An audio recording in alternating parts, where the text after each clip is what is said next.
CICT has been research activities relating to the classical phase of the Tamil language, which is from the early periods to the late 600 AD.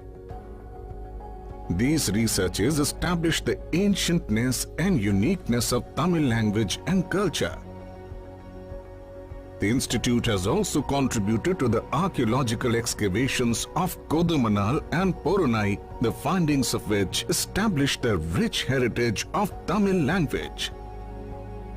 In line with Prime Minister Shri Narendra Modi's vision to promote India's culture and linguistic heritage, CICT is translating Thirukkural in all Indian languages and at least 100 foreign languages.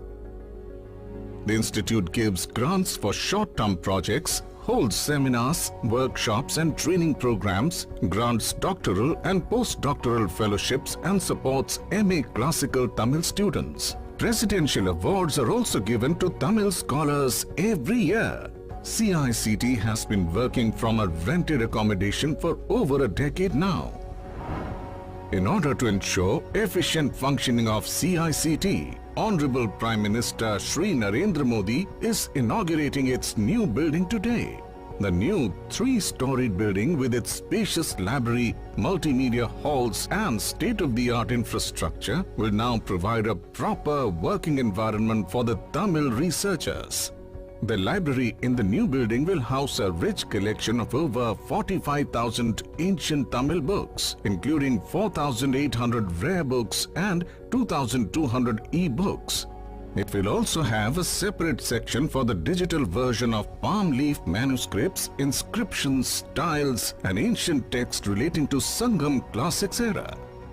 Institutional repositories such as e-papers, publications, digital library website and other related documents will also find place in this library.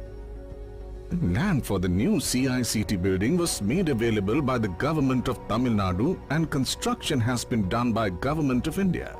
Built at a cost of Rs 24 crore, CICT with its modern infrastructure will now attract more youth to the studies of classical Tamil and extensive research activities and contribute significantly towards preserving and promoting India's glorious Tamil heritage.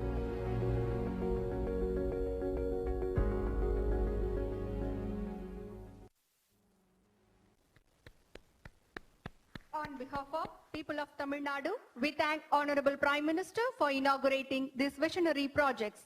Now we cordially welcome Honorable Prime Minister to deliver his address.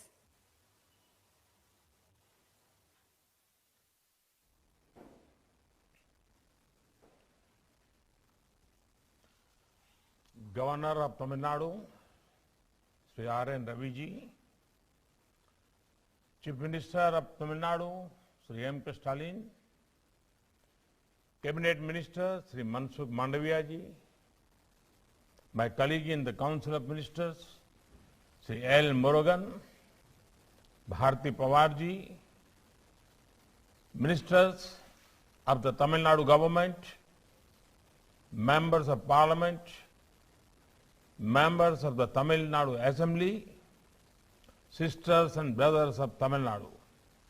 Vanakkam. Let me begin by conveying Pongal and Makar Sankranti greetings to you all. As the famous song goes, Thai Pirandal Vai Pirakkum. Today, we are meeting for two special reasons. The inauguration of 11 medical colleges and the inauguration of the new building of the Central Institute of Classical Tamil.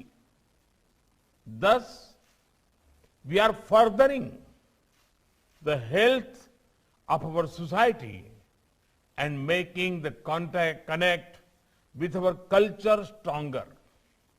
Friends, medical education is one of the most desired streams for studies. The problem of shortage of doctors in India was well known. But there were not enough efforts to address this problem. Perhaps vested interests also did not let previous government to take the right decisions,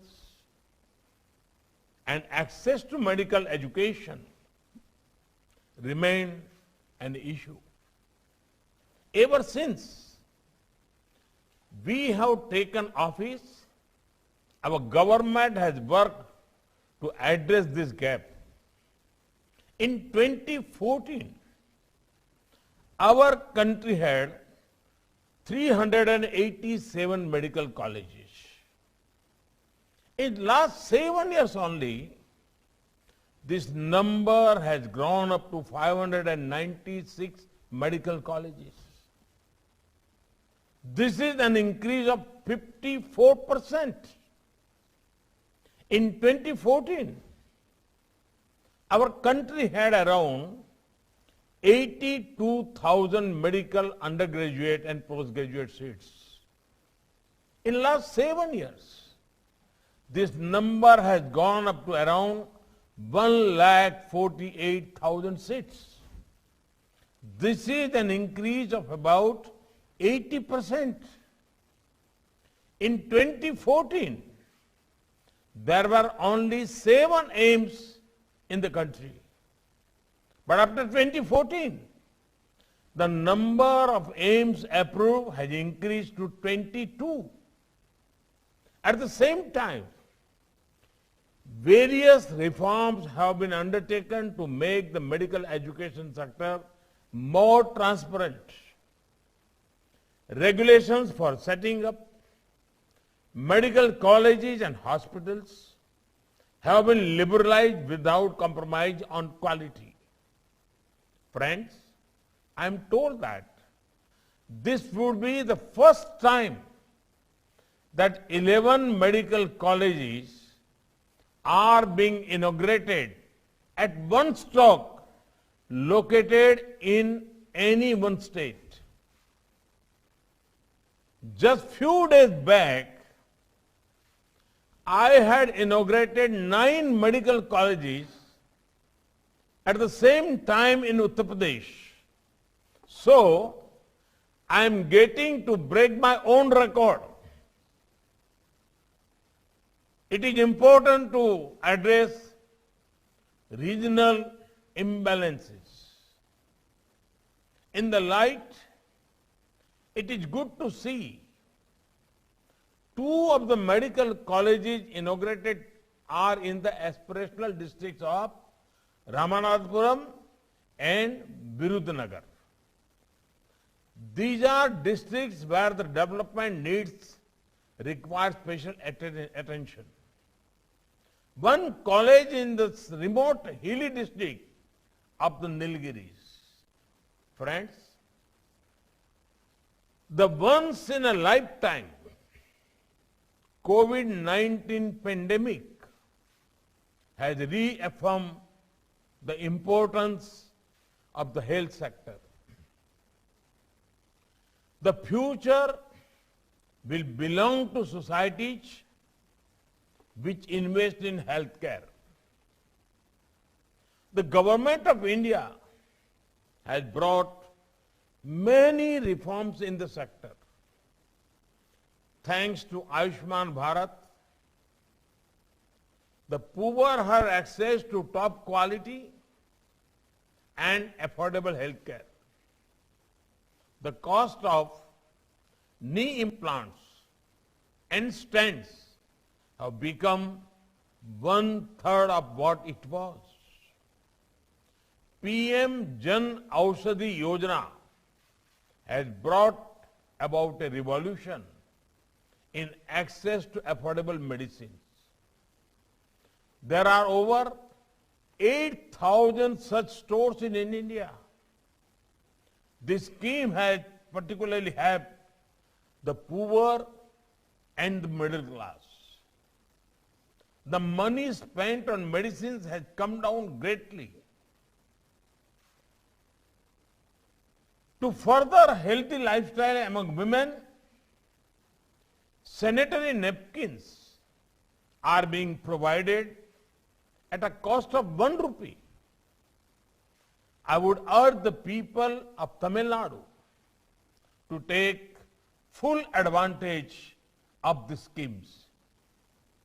The Pradhan Mantri Ayushman Bharat Infrastructure Mission aims to address the critical gaps in health infrastructure and health research, especially at district level.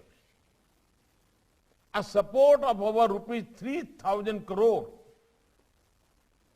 would be provided to Tamil Nadu in the next 5 years. This will help in establishing urban health and wellness centers, district public health labs, and critical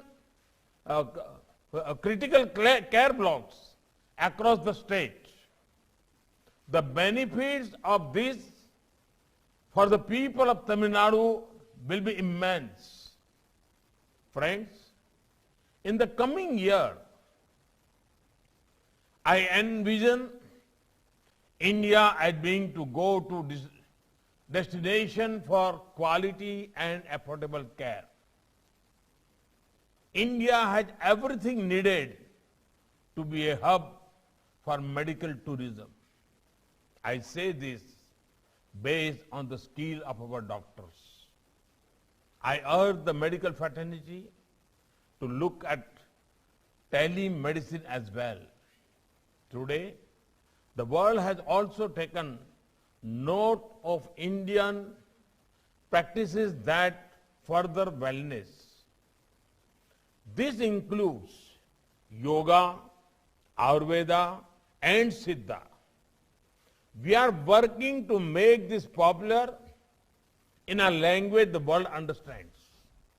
Friends, the new building of the Central Institute of Classical Tamil will make Tamil studies more popular. It will also give a wider canvas to students and researchers.